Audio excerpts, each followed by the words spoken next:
వేరే దేశానికి వెళ్ళిపోయాడు. సొదొమ గుమొర్రా అనే దేశంలోకి వెళ్ళిపోయాడు. సొదొమ గుమొర్రా వ్యభిచారముతోనూ మద్యముతోనూ పాప క్రియలతో నిండిపోయి ఉన్నది. హల్లెలూయా.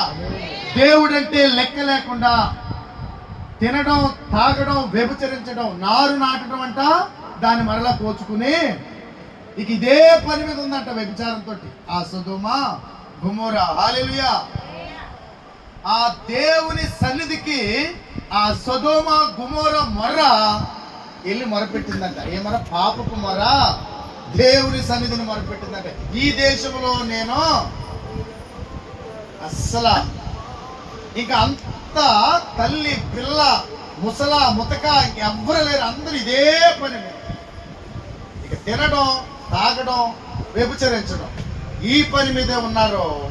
దేవుని సన్నిధికి భూమి మీద నుంచి సొదొమ మొర్రా వెళ్ళింది.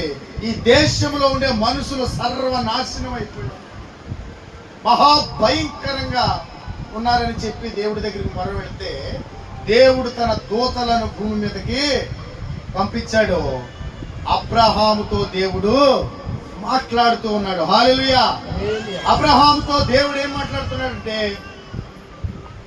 నేను సొదొమను నాశనము చేస్తాను.